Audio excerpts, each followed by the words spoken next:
Hello everyone. इस video में हम यूपी एपीयू से रिलेटेड जो है वो बात करेंगे। जैसा कि आप सबको पता है, उन्होंने अपनी प्री की डेट जो है वो नोटिफाई कर दी है।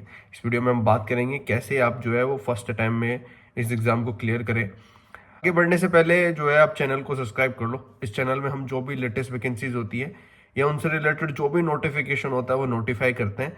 अगर आपको कोई क्वेश्चन या कोई क्वेरी है तो आप मेरे इंस्टाग्राम पे मेरे को डीएम कर सकते हैं, या फिर आप यूट्यूब पे भी जो है वो डायरेक्टली कमेंट कर सकते हैं। जैसा कि आप इसमें जो है वो देख सकते हैं, ये सहायक अभियोजन अधिकारी परीक्षा 2025 और डेट जो है वो है इसकी 22 मार्च 2026 और संडे का जो है ये दिन रहने वाला है। तो 22 मार्च को जो है आपका प्री का एग्ज़ाम इनका होने वाला है। और इसमें सिलेबस की भी बात कर लेते हैं, क्या इसमें सिलेबस आता है। सिलेबस में आपका जो है वो प्री होगा, उसके बाद आपका मेंस होगा, फिर आपका इंटरव्यू होगा। तो प्री इसका जो है वो 2 घंटे का होता है, 150 नंबर का, जिसमें 50 जो है वो जीएस से आता है और 100 जो है आपका लॉ से आता है। बाकी फिर आपका मेंस होता है, देन आपका इंटरव्यू होता है। सबसे पहले प्री के जो सिलेबस है उसकी बात कर लेते हैं। प्री में जो है इसमें जनरल नॉलेज में मैंने बता ही दिया 50 क्वेश्चन है, लॉ में 100 है।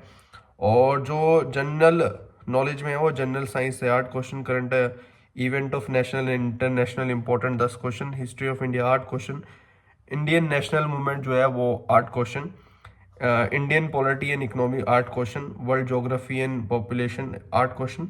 और बाकी जो है आपकी लॉ के रहते हैं कि लॉ के सब्जेक्ट में इसमें जो है वो क्रिमिनल लॉज रहते हैं, जिसमें बीएनएस आएगा, आपके पास बीएनएसएस आएगा और भारतीय साक्ष्य अधिनियम आएगा।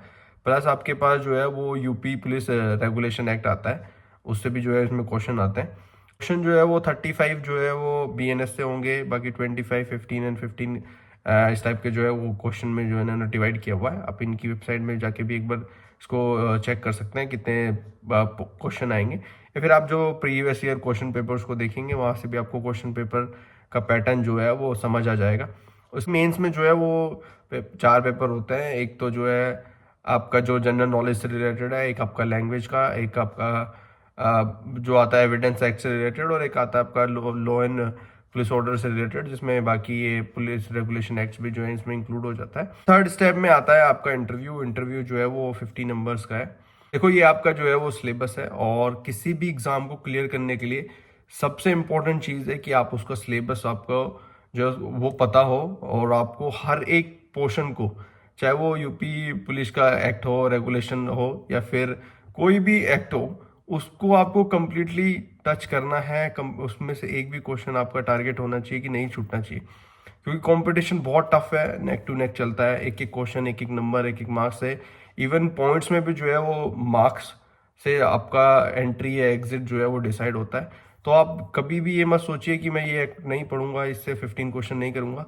आप कोई भी अगर एक्ट पढ़ के चले जाएं, इवन कोई भी एक्ट, बहुत ही रेयर चांसेस होते हैं कि आप 100 आउट ऑफ 100 टच कर लें। तो अगर आप ये सोच के चलेंगे कि मैं इस वाले को छोड़ देता हूँ या एक दो नंबर से, तो आपका सिलेक्शन नहीं होगा। इसलिए सबसे पहली चीज़ है, आप हर एक बेरेट को उतने ही शिद्दत से पढ़ो कि आपको हर एक से 100 आउट ऑफ 100 जो है वो क्वेश्चन अटैम्प्ट करके आने। अगर ज़्यादा आ जाएंगे तो उसमें कुछ बुराई थोड़ी है। और फिर प्री और मेंस के लिए देखो, आपको प्री के लिए बहुत ज़्यादा क्वेश्चन, जितने ज़्यादा हो सकते हैं, हर एक सब्जेक्ट से कम 3 से 4 हज़ार क्वेश्चन तक आपको, बेसिकली मैं बहुत बेसिक बता रहा हूँ, 3 से 4 हज़ार क्वेश्चन तो आपको ट्राई करने हैं कम से कम 3 या 4 बार। यानी कि अगर आप उसको रिपीटेड में लेंगे तो 10 to 15,000 क्वेश्चन जो है आपको करने ही करने हैं। प्लस आपको मेंस की जो है प्रैक्टिस अभी से स्टार्ट करनी पड़ेगी। आज से ही आपको जो है वो आंसर जो है वो लिखने स्टार्ट करने पड़ेंगे। न्यूज़पेपर पढ़ो ताकि आपका जो जनरल वाला पोर्शन है वो कवर हो जाए। और सेल्फ इवेल्युएट करो, मतलब खुद से लिखो आंसर और उसको खुद से पढ़ो कि यार क्या ये आंसर जो है वो उसके लायक है कि नहीं है। फिर उसको क्रॉस चेक करो, फिर इंटरनेट पे जाओ, चैट जीपीटी से पूछो। आजकल तो बहुत आप एडवांस्ड, मतलब आपके पास है, किसी भी आप चैट जीपीटी से भी आंसर लिखा सकते हैं, पूछ सकते हैं। मतलब रिसर्च भी आपको जो है करनी पड़ेगी। आपको जितनी ज़्यादा डीप नॉलेज होगी उतना ज़्यादा आप मेंस में लिख पाएंगे, और अच्छा लिख पाएंगे, टू द पॉइंट लिख पाएंगे, और मार्क्स भी जो है टू द पॉइंट्स के ही आते हैं। तो अगर आप ये सोच रहे हैं कि प्री के बाद आप मेंस की तैयारी करेंगे, तो शायद आप गलत सोच रहे हैं। आपको अभी से मेंस की तैयारी, कल से ये जो है आपको मेंस की तैयारी करनी पड़ेगी, तब जाके आपका प्री मेंस एंड इंटरव्यू लिख लेगा, तब जाके आपका सिलेक्शन होगा। स्टिल आपको कोई डाउट है तो आप मेरे इंस्टाग्राम पे मेरे को डीएम कर सकते हैं, या फिर आप यूट्यूब पे भी जो है वो डायरेक्टली कमेंट कर सकते हैं। जितना भी पॉसिबल होगा, जो भी resources previous year question paper या जो भी मटेरियल मेरे पास होगा, मैं डेफिनेटली आपके साथ शेयर करूँगा।